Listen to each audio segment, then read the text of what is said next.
We need to talk about the new Star Wars series because call me crazy, but I am actually quite excited for it now that I've seen what it looks like. Like what? Unexpectedly, this new series looks way better than anything I was expecting. And that's not only in the story they're trying to tell here, but also in the production value, where a lot of people thought the Acolyte looked really cheap.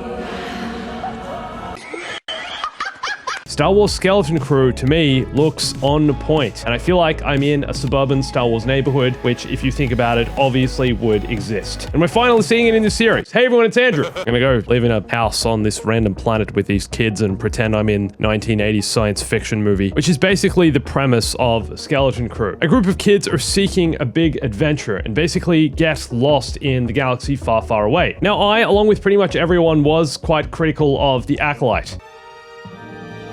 And I criticized the Acolyte of having a lack of identity. I felt like the show was going through an identity crisis right throughout the series and would flip-flop between, oh, this is a fun, lighthearted, joking show, to, no, actually, it's about the Sith. No, actually, it's about the sisters and the way the Force works. Oh, no, actually, it's about slaughtering all of the Jedi. Apprentice who doesn't know their master. The Sith have been extinct for a millennium. Oh, Darth Plagueis. Oh my. But when it comes to Skeleton Crew, and even though, yes, we only have this teaser trailer, it's so little to actually go off when it comes to making a judgment on a series like this. It already feels like this show knows what it's trying to do. Skeleton Crew follows the journey of 4 kids who make a mysterious discovery on their seemingly safe home planet and then get lost in a strange and dangerous galaxy. Finding their way home and meeting unlikely allies and enemies will be a greater adventure than they ever imagined. And that is so clear in this trailer. The call to action is so clear. And it looks like they're going to go on a great 80s Amblin, 80s inspired adventure throughout the galaxy. And when it comes to identity, what I'm trying to get across with this point is the fact that it feels so much like you're watching E.T. or Back to the Future or a Steven Spielberg movie. It feels like it's capturing the essence of that, where it's supposed to be a fun, lighthearted adventure for these kids. I think you want to see the journey they go on. I think you want to see the sense of adventure and discovery and character development they're going to go through. So the story so far goes that these kids are looking for something more. They're enjoying just playing around on their home planets, doing their thing, and making up their own adventures. You can see the kid playing on his iPad thing here, and there's a Jedi and a giant creature. Clearly he's into adventuring and Jedi and things like this. The mysticism of the Force, the idea that even the Force exists. And then he says, I found something buried in the woods.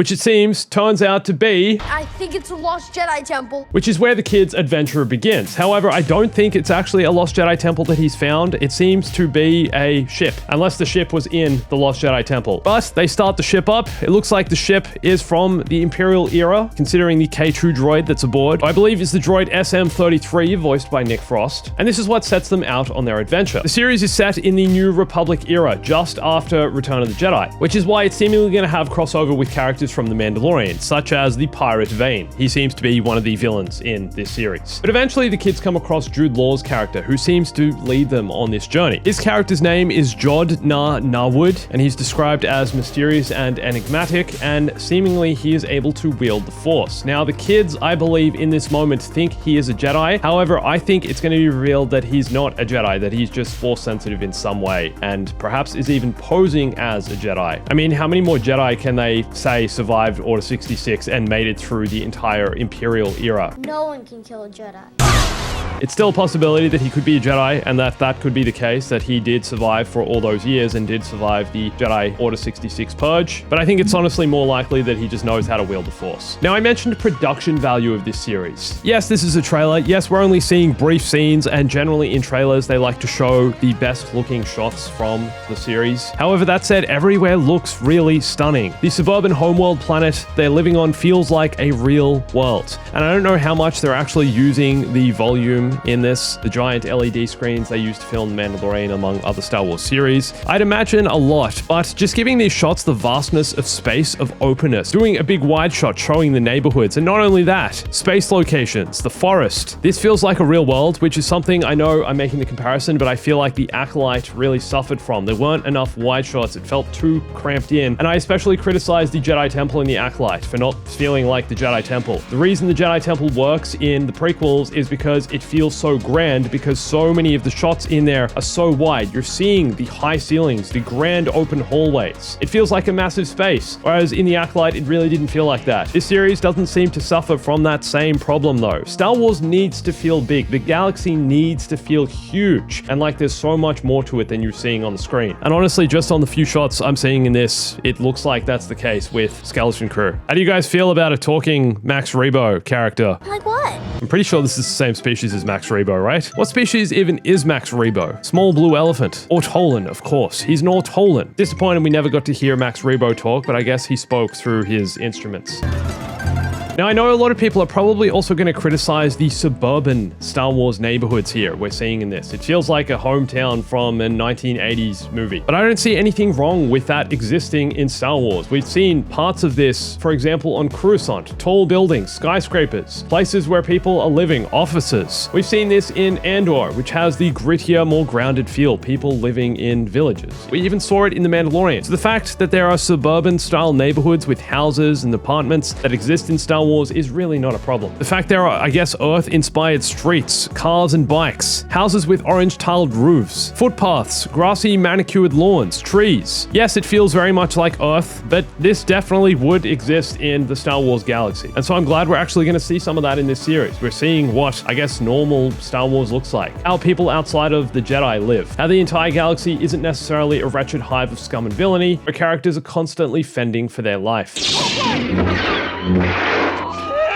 I guess we kind of saw how people live in The Mandalorian with all the different worlds Mando and Grogu visited. But again, it felt very bounty hunter, gritty, roughing it style of living. It was more kind of every man for themselves kind of vibes. Whereas this place feels like a really safe location. And I'm guessing it falls under the jurisdiction of the New Republic in the post-Imperial era. Also, just want to say, really looking forward to seeing Jude Law in Star Wars. I really enjoy his performances in pretty much everything he's been in. One of my favorite movies is Gattaca, which if you haven't seen, you need to go watch. It's a 1990 sci-fi film, also starring Ethan Hawke and Uma Thurman. Such good sci-fi and such good world building, and he's great in that. He's also great in the Sherlock Holmes series, and I can't wait to see what he brings as a character to Star Wars. Funnily enough, I also recently watched AI Artificial Intelligence, which is a Steven Spielberg film, and also starred Jude Law. Weird film, but it definitely has a bit of that Amblin vibe in a strange sense, I guess. And his performance in that was also great, so it's cool to see that he's going to be one of the leads in this, and I'm really looking forward to seeing what his character is all about. Is he actually a Jedi, or is he just a random Force user? Is he posing? Maybe he's using magnets. I don't know. Stranger things have happened.